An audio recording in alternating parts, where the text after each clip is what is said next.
Now this is the Youdan Cup. Never heard of it? Maybe it's time you did. This is special. This is the world's first knockout football trophy. It dates back to 1867 when the final of this, the Youdan Cup, was staged almost on this very spot. We're at Bramall Lane, the world's oldest professional ground still in use, and it was here that Hallam FC won this trophy. But this trophy itself is the reason why we're here today, because it was sponsored by the founder of the Youdan Cup, the man who bears the name of the trophy, Tommy Youdan, actually known at the time as Thomas, and we're here with one of Thomas Youdan's descendants, Dr. Glyn Youdan. We're here to talk about a great character. They say the characters have gone out of football. By the standards of Tommy Youdan, that's probably correct, isn't it?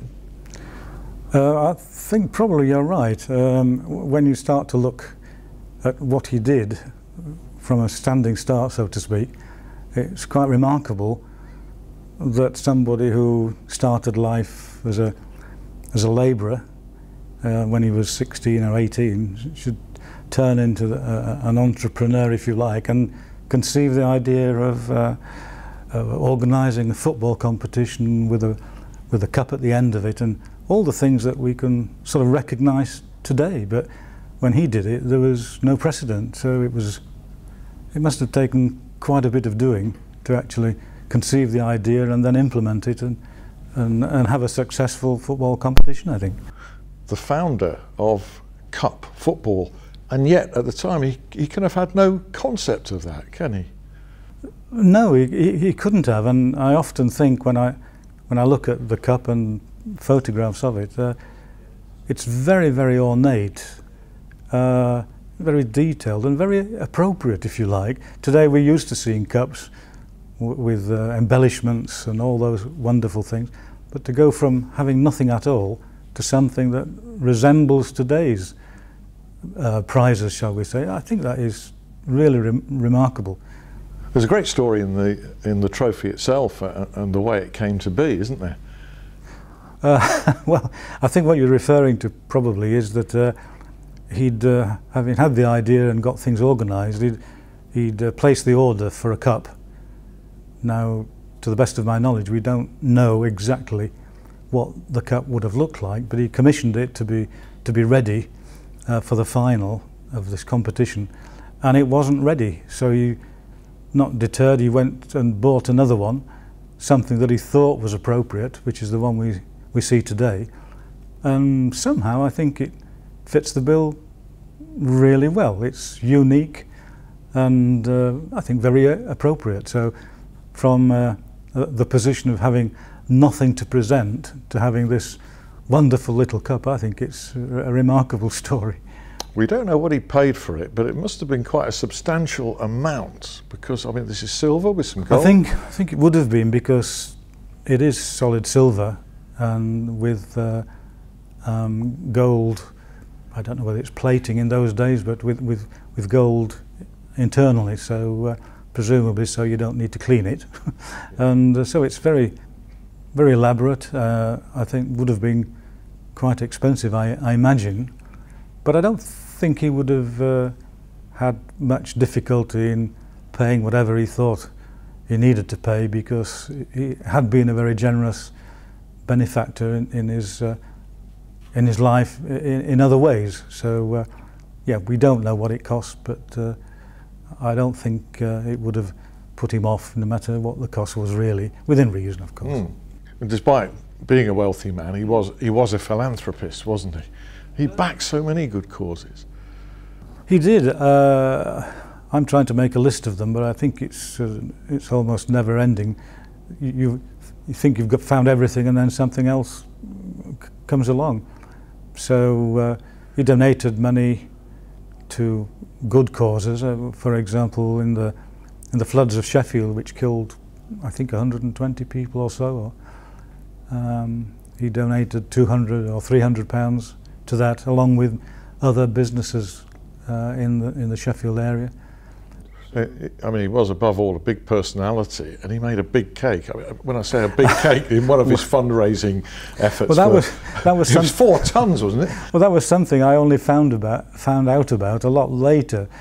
This enormous cake hadn't featured in my research, but I now know that that was the case, and I think it was 10,000 eggs, and it must have required a huge contraption to pull it along through the streets of Sheffield. I don't actually know the outcome of that, whether it all was successful or not, but it didn't seem to bother him. He wouldn't. He would try to carry out things that he'd got an idea about, and he wouldn't be put off. I think he seemed as though he would plough on and try to get things done. Well, Tommy was very much in the entertainment business, wasn't he? He was an impresario of the theatre.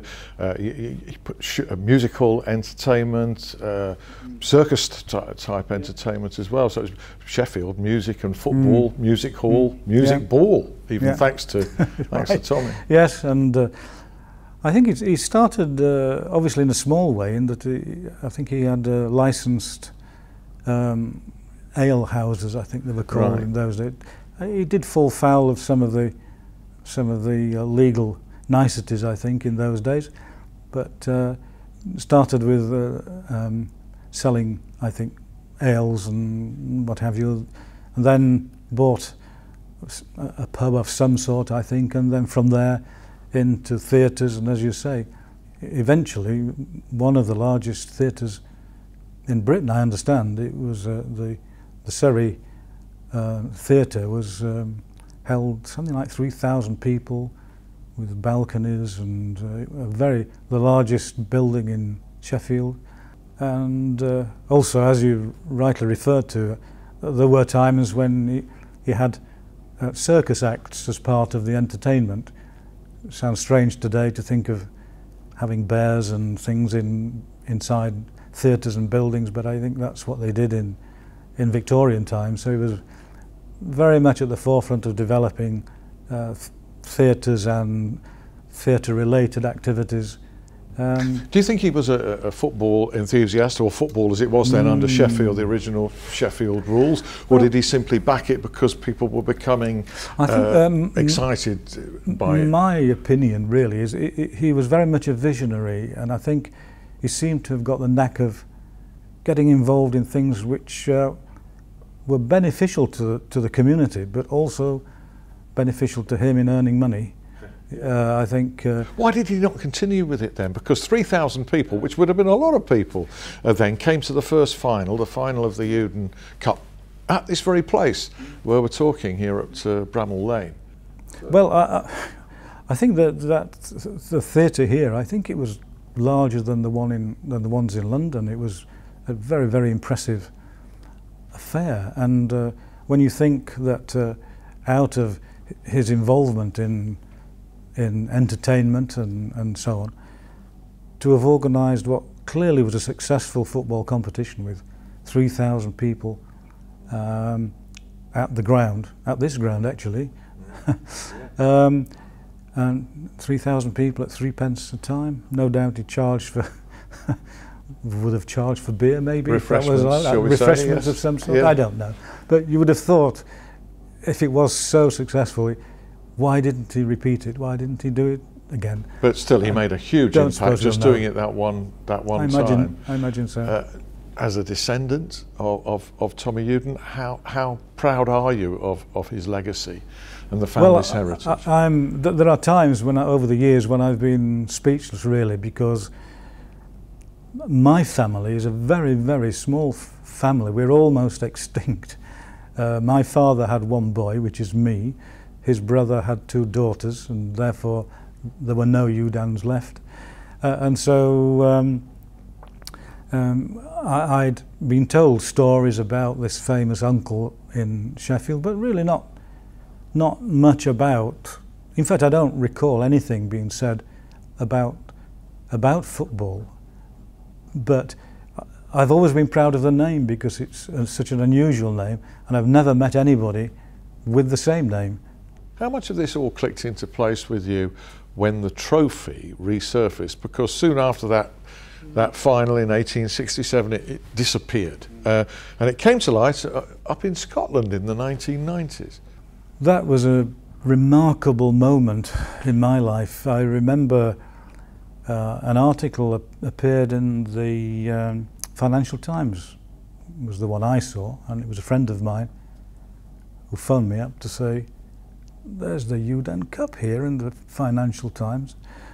And it sort of went from there, and I was sort of completely amazed, because I hadn't realised that there'd been a cup which had been stolen and, sorry, I don't know if it's stolen, but lost. And so the whole process for me gathered momentum and has done over the years. Unfortunately, like a lot of people, business interferes with things like this, so I had great spurts of activity trying to find out about him. And well, Hallam FC were the winners of the Youdan Cup, and they actually purchased the trophy, and I believe it's now worth £100,000. It's been valued. It was valued on the Antiques Roadshow on TV. It was, and I've also had a conversation with somebody who said, look, it's worth at least $250,000. That's the opinion. Now, it's what someone will pay for it, but it'll never be sold. But certainly, it's worth a great deal more than the value of the silver and the gold in it, because of what it stands for. And I think it's great for Sheffield, actually, because I've spent a lot of my time here in Sheffield. I'm not sure whether I dare admit the football club that I've been a supporter of for many, many years, but I've had many happy times in Sheffield. And well, how pleased are you that now the Youdan Trophy name is going to come back into prominence? YouAreTheRef.com is reenacting the Youdan Cup this summer. My opinion on this is that I think in principle it's a great idea.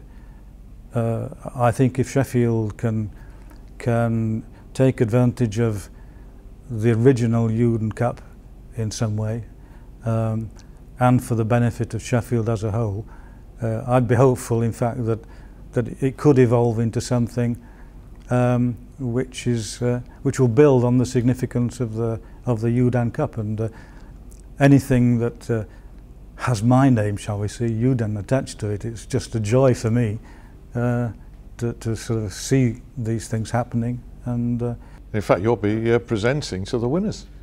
Well, I'm certain Jock hasn't made it easy. This is Jock War, the founder of YouAreTheRef.com. Yes, he's decided to organise an event when I'm not here. So I've undertaken, in principle, certainly, I will try to be here. But it carries your family name proudly, yes. And also draws attention to little-known facts about football outside the city of Sheffield, and even within the city. A lot of what we talked about here isn't known, is it? I guess it isn't. I mean, I think it is a fact that the centre, shall we say, of football, with the FA Cup and a number of clubs joining the various leagues, gravitated rather away from Sheffield and South Yorkshire to other areas, and I think this might help to just redress the balance a little bit and say to people, hang on, you know, it all started here, and you know, we'd like to perpetuate the good things that have come out of the development of football all over the world.